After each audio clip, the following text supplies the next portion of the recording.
This is Designing the Revolution.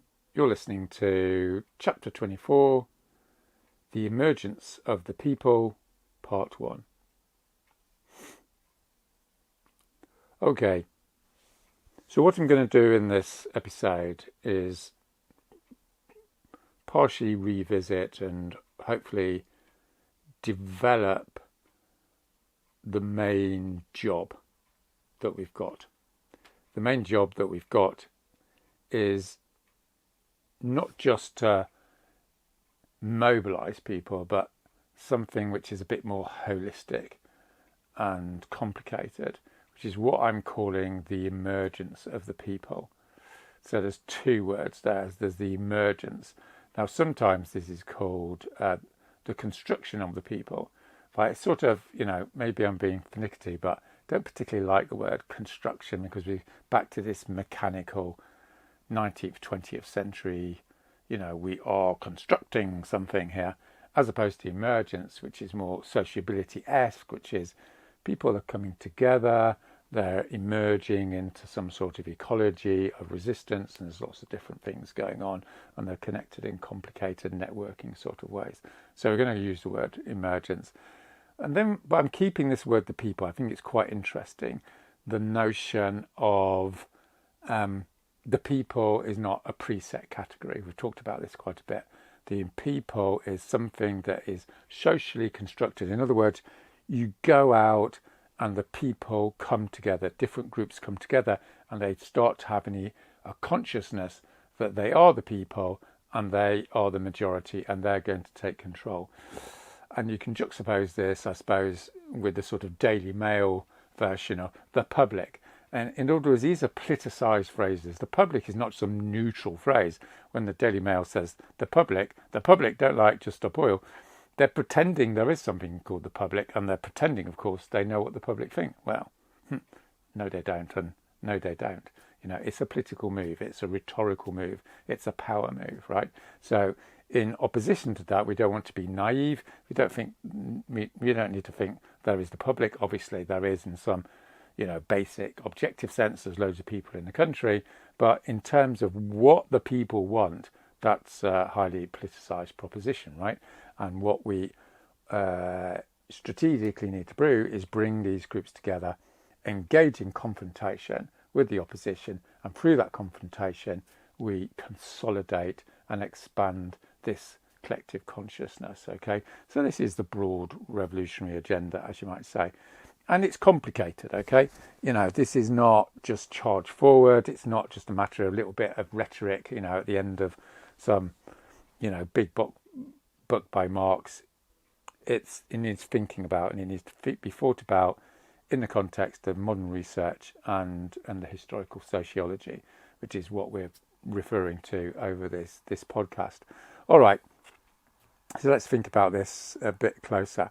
As I do in most of my episodes, and I'm drumming this into you, is we've got this notion of politics being a function of psychology rather than economics. Economics sort of conventionally defined.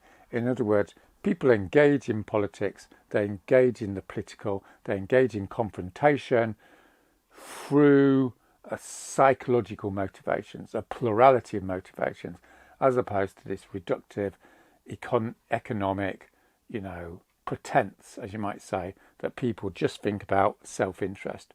And we've already discussed how self-interest is problematic in itself, as it were, because what exactly does self-interest mean? It's not immediately clear. And this brings us along to this notion that what the people do is they believe in an ideology. They believe in a construction of different cultural elements. And the actual content of that ideology and the content of that cultural landscape is not actually that important. Yes, it has importance, but it's a reflection of something deeper in human nature, which is the desire for certainty, sociability, belonging, recognition, this complex of human desires which are foundational, structural, they're wired in.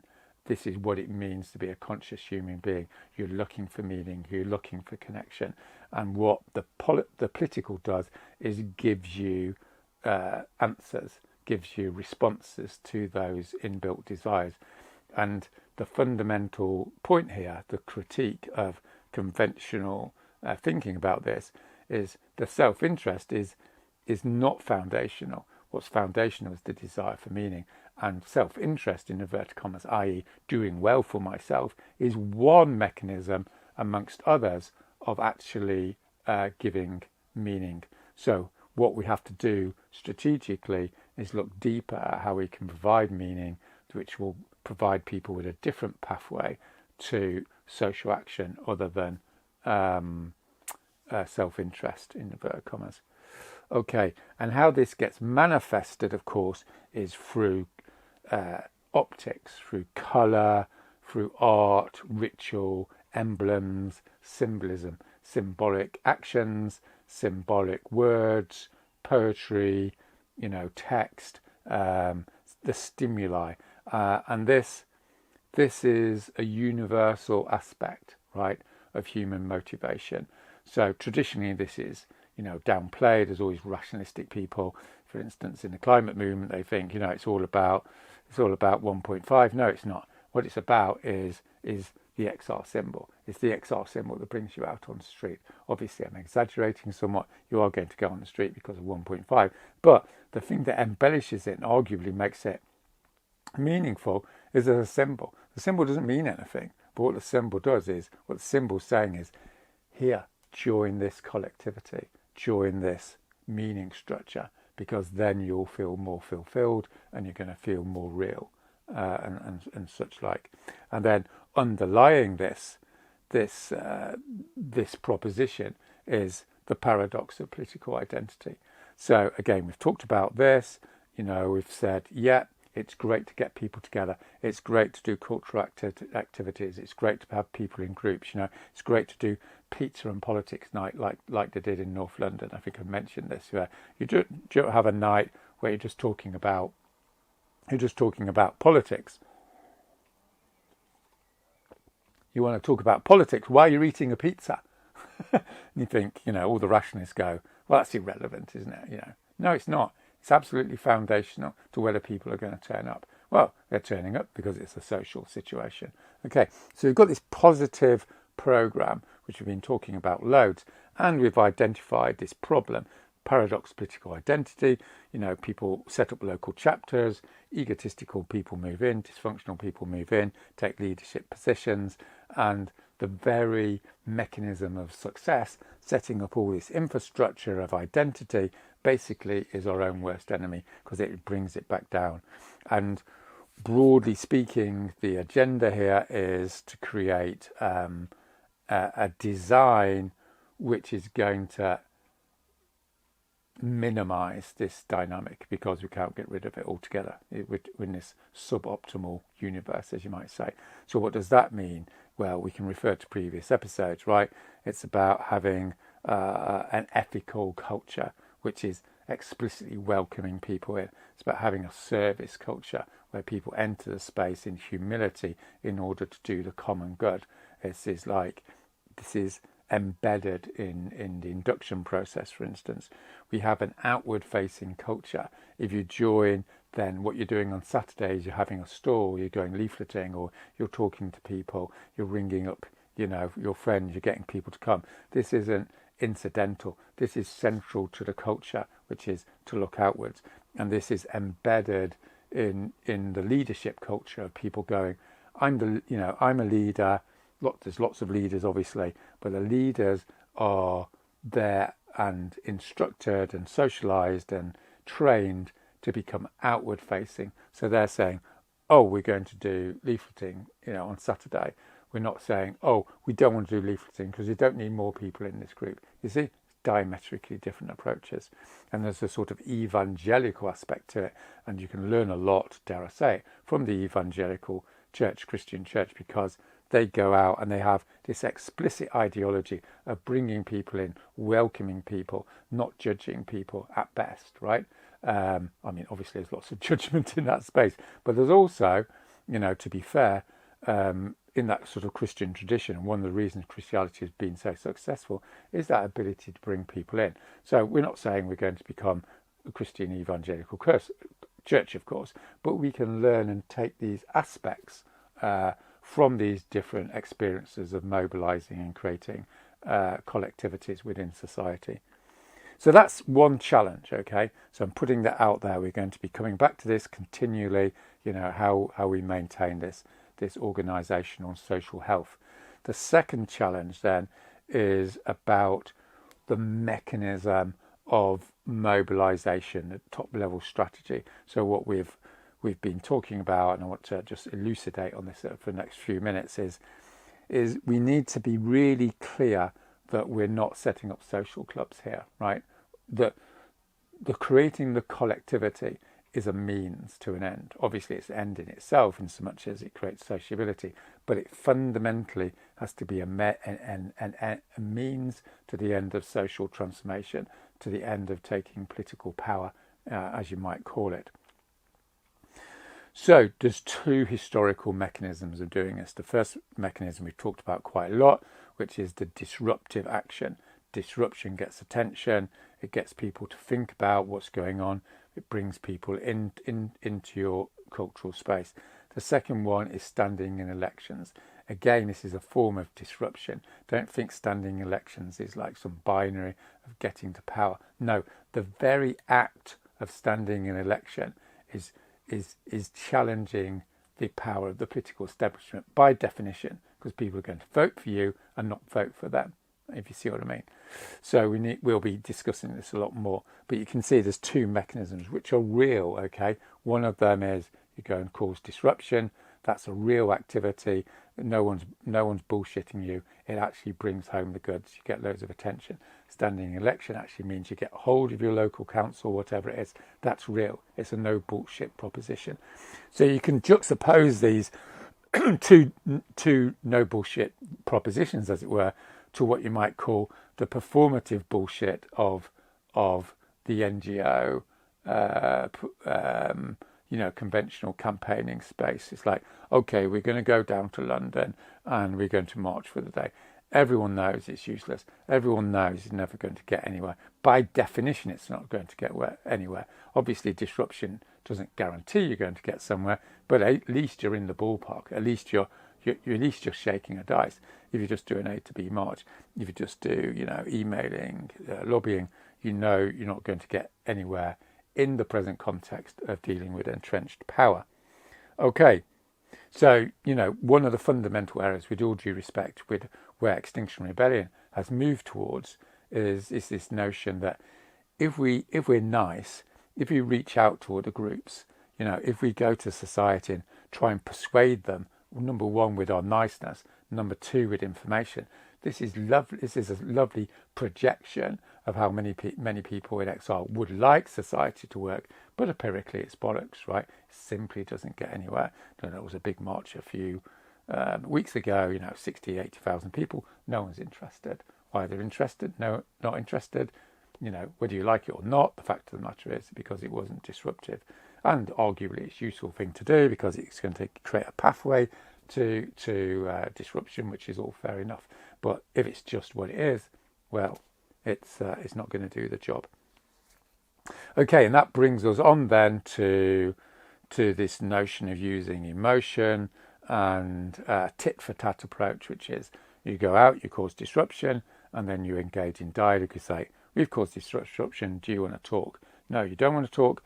Okay, we're going to go back to disruption. In other words, in the literature it's called tit for tat, right? You're nice, the opponent is nice back, great, you're talking. You're nice, the opponent is horrible, okay, you're horrible. Then you go to be nice again. We're going to be nice to you. The opponent is nice, great, you talk. The opponent is horrible, you go back to being horrible. So you can see this, this is the classic interaction on strike action. Do a few days of strikes, try and negotiate, more strikes, try and negotiate. Finally, there's negotiation and the strikes stop. But what you can see in this process is the central structure here of disruption and dialogue. These two things go together, which, as we've discussed, makes it fundamentally and paradigmically different to the violence paradigm, which is disruption, power over, crush, take control. Okay, so let's just use one or two little examples here. There's overwhelming empirical evidence for this. So, for instance, at the beginning of XR, people went and disrupted Greenpeace. It's quite iconic. It's turned into this moment where XR created an identity for itself, an identity, a meaning structure for itself, that we are not them, we are not Greenpeace, we're not the NGOs. So notice, the emergence of the people is produced through separating yourself from various social spaces. So this is why you're constructing it, right? You're saying we're not them, we are this. Come and join us because we're not them. So there's two messages. That there is us and there's us not being them. These are the two fundamental messages. This is us, and us means not them. We are not Greenpeace because they're letting down the environmental movement. So we go there, we cause the disruption, and at the same time there's a dialogical element. We sit down with them, and blah, blah, blah. They're semi-nice depending upon your viewpoint. The point is that became an iconic, famous moment in the history of the British environmental movement, and it's fair to say thousands of people joined XR because they thought, oh right, these guys are serious, they're actually saying something real. Secondly, we know about the Insulate Britain episode. I'm not going to say much about that, but just sitting on the motorways, 80% name recognition within 2 weeks and what have you on the front page of the papers. Again, this might sound peculiar, but you are creating an emergent new people, a new concept of what the people is, which at that point, of course, is juxtaposed to loads of people not liking you. But this is what the revolutionary move is. It's always saying, no, there's a new way of being, there's a new way of acting, there's a new culture, and it's not that culture. Even if 80% of the population doesn't want to join it, within time, it becomes the new zeitgeist. And of course, Insulate Britain was the beginning of that process. Lots of people hated it, but it became like the new zeitgeist. Everyone thinks insulation is a good idea now. We've had, in Germany, in the last generation, there's lots of examples with this big confrontation that's going on in Germany at the time of me speaking to you. So in Germany, interestingly enough, if they'd been constructive and dialogical and nice, all the artist community, number one, wouldn't know about them, and number two, wouldn't be coming on board, because why would they? There's nothing interesting happening. Then they go and block lots of motorways. 80% of the German public doesn't like them. It doesn't matter. It's the disruption that creates 1,500 artists writing a letter saying, we support you. So notice there's probably 20,000 artists, right? But you've activated those 1,500 artists. How did you activate them? By being disruptive. In other words, it starts to bring people in to this new coalition, this new emergence of the people. And a little sort of, wind-up final example, of course, from the right wing is the Brexit campaign. So what the Brexit campaign did, it was disruptive, challenges the Tory party, people stand in the elections, but it creates this new power formation in society, which you might not like, and I don't like it, and all the rest of it. But from a sociological point of view, massively effective, because it creates this new emergence of the people, i.e. the people don't want to be part of the EU. And, whether that's empirically correct or not, it has this valiance, it has this effect upon society, and the Tory party panics and they have a referendum, and you can see how that was very effective.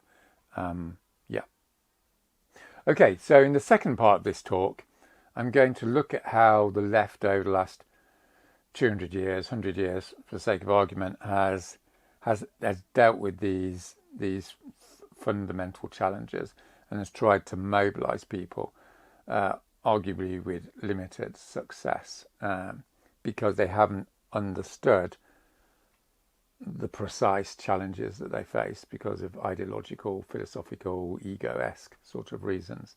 Okay.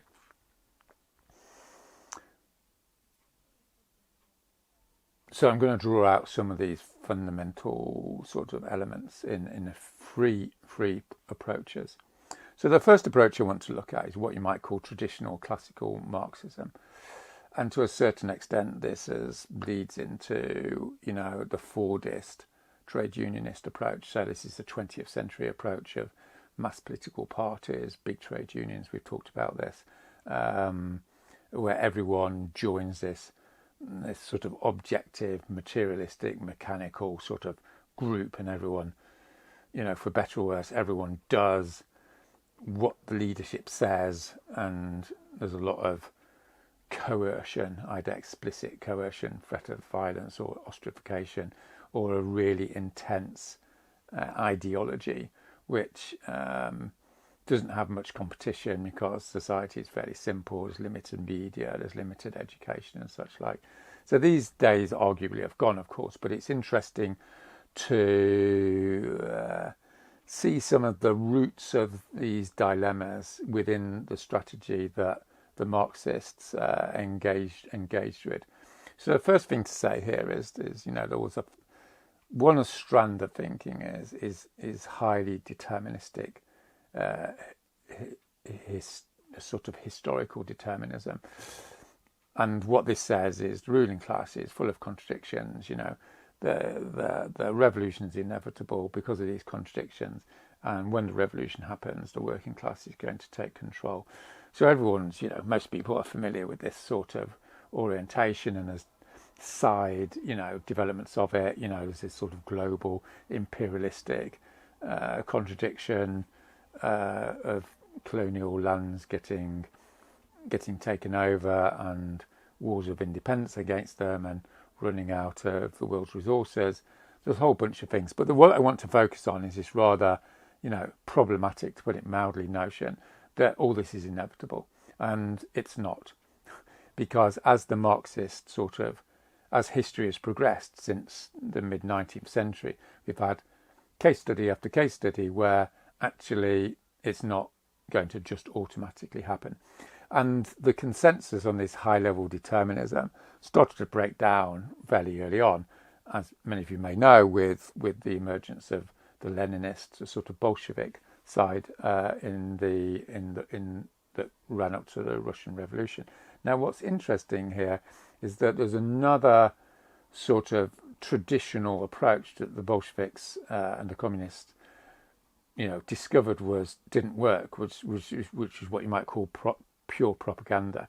So you've got this historical determinism thing, which doesn't really work, and then you've got this emphasis upon informational rationality and argument, which also doesn't work. So both, incidentally, are rooted in this Enlightenment notion that you go out, you give people information, you give people argument, you get people in the classroom, and you teach them, and that makes them revolutionaries. Now, what they found, in pre-revolutionary Russia, of course, is number one, this is really labour-intensive, and number two, is it doesn't actually work. Right? What people are concerned about is the food on the table. What's going to happen with their jobs, the bureaucracy, the housing situation. People, by definition, are concerned with immediacies, proximity, design, and such like. So they're not going to be attracted to some highly intellectualized theory of history, apart from one or two people, which is why most Marxist groups around the world are these highly bonded ideological groups that can't really understand why everyone won't follow them, because they're following a psychological model which is 200-300 years out of date. However, being practical guys, they sort of started to move towards this agitation model. The agitation model, is a bit heretical in a way, because it starts looking at a sort of praxis orientation, i.e. you're actually looking at what people are concerned with, and then you're going to agitate on the basis of those issues. And there's big debates about that, whether that's going to lead to degeneration, back to reformism, back to trade union activity and such like. But on balance, a lot of these revolutions are saying, well, we've got to take that chance because we need to mobilise lots of people, and they will choose an issue. And obviously, when you've got these workers' movements, they were mainly based around these specific areas of immediate concern. But you can see like this tension between the revolutionary program and how you're going to mobilize people. And the fact of the matter is, it's a bit of a horns of a dilemma. It's actually very difficult to do. So you can see echoes of this in our modern up-to-date mobilization strategy. How much do you go with where people actually think rather than where they should be thinking? Big problem. All right, so that sort of forms the groundwork of it. But as we go through the 20th century, the whole Marxist determinism, theory of history, all starts breaking down, partially due to, the force of empirical evidence, partially due to the unavoidable embarrassment of the regression into authoritarian, sadistic, terror-based rule in the USSR and such like. So then you get this emergence. Obviously, I'm moving pretty quickly here. But here we get the emergence of this, what some people call a post-structuralist approach. So what these guys are saying is there's no theory of history. Domination is endemic in human affairs, and it emerges not just from the state, it can emerge within society. So Foucault comes along and says, there's this running of prisons, running of psychiatry and such like, and these dominant frames of reference emerge through the rise of the middle class, the rise of the bourgeoisie, and they may take over the state. So it's not particularly about the state, it's about dominating systems of beliefs. And this leads to, as we've already discussed, this sort of tendency towards nihilism or fatalism, that whatever you do, there's going to always be power and there's always going to be domination. So the subtext is, extreme cynicism or extreme fatalism. It's what's the point? And you get this rather privileged and self-serving absolute critique that as soon as something exists in reality, then by definition it's dominating. Everything's equally dominating, and therefore you can totally critique everything. So needless to say, this is something of a dead end. Now, I'm not saying, by the way, Foucault was necessarily saying that in all his work. He might argue that you can, and would argue that you can make small changes, but the general framework is defeatist and cynical. At least that's how I would see it. However, that sort of extreme position hasn't been that, because it's a dead end. People haven't thrown out the baby with the bathwater, and there's been within this postmodernist base that there isn't some big theory of history and there's loads of different things going on. There's been this left popularist emergence, which we're going to be talking about continually, and that's the idea after Fordism, after the breakdown of mass society, there's greater fluidity, there's greater possibilities of doing this construction of the people. We've got this guy Gramsci who's saying, march through the institutions, let's focus on culture, let's focus on emotion. This isn't hard economic determinism, and you get this new ideas about symbolism, collective action being constructed rather than being predetermined, and this moves into this notion of setting up political parties.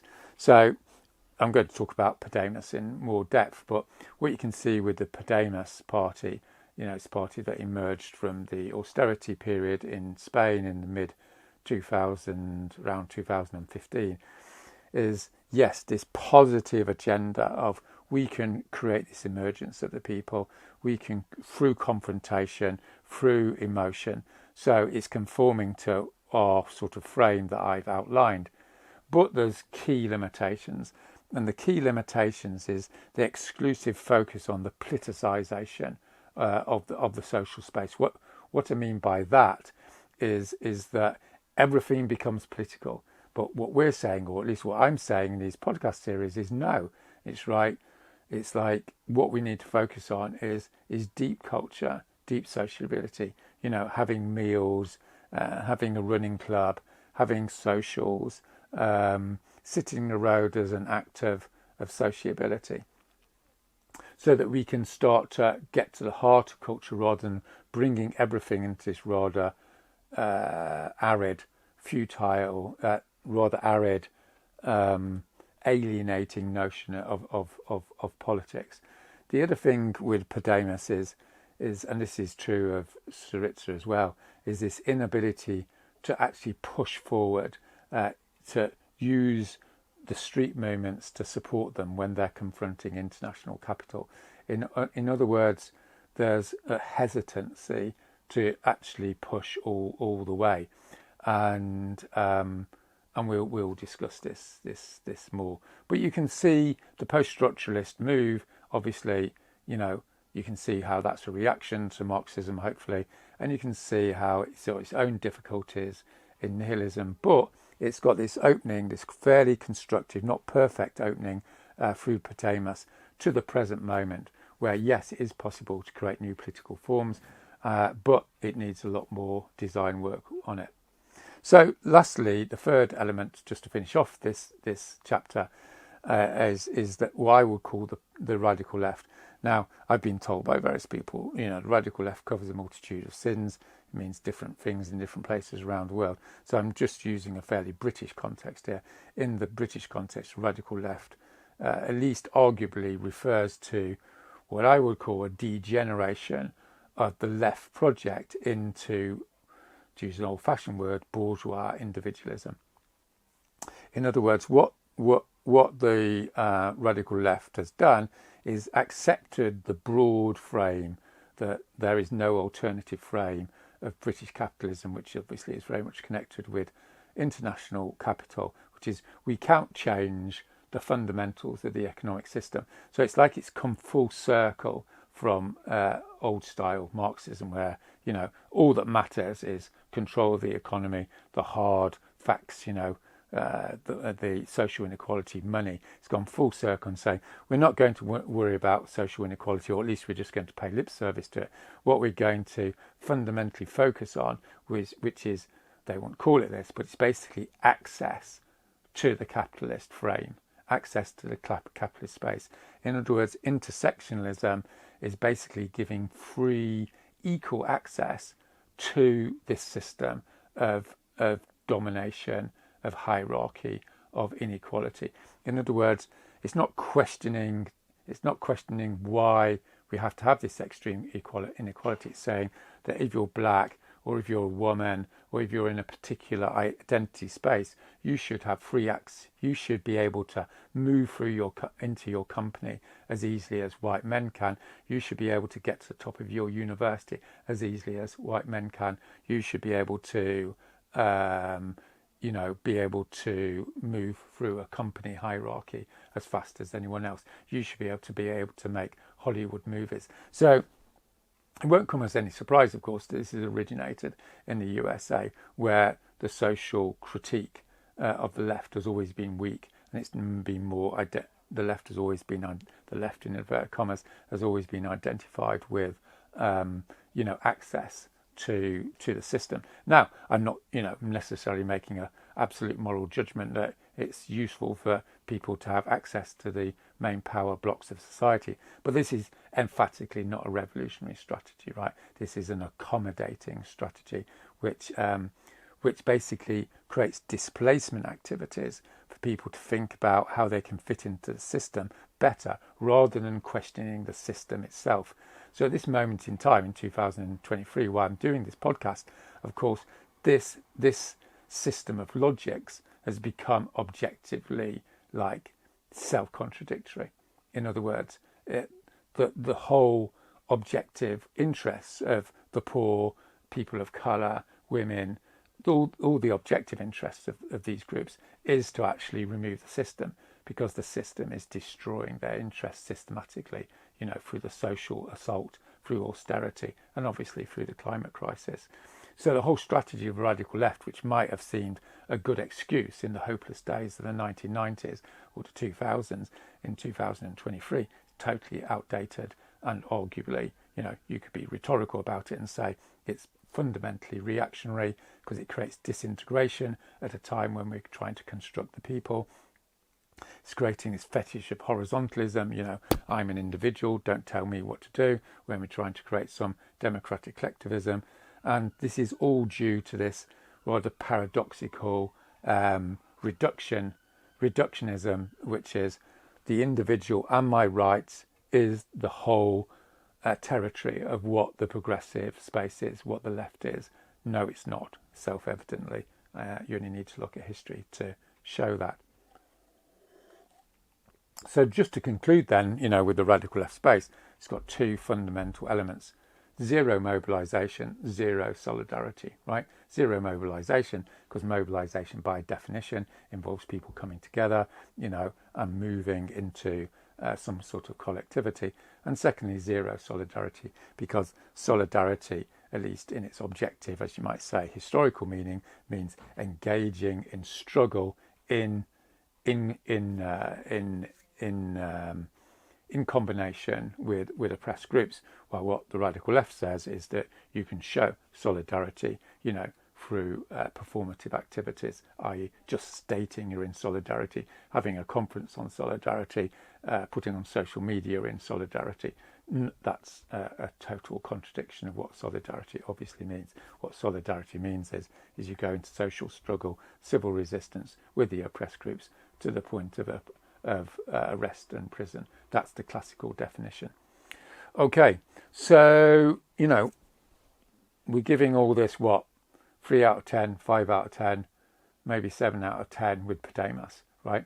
What we need to get to is something that's a lot more optimized, and what I'm going to be looking at in the next 2 or 3 parts of building this coalition, the emergence of the people, is concrete ways at the present historical moment that we're going to build this coalition and this collectivity, which is going to then overwhelm the bad guys, as it were. All right, thanks so much.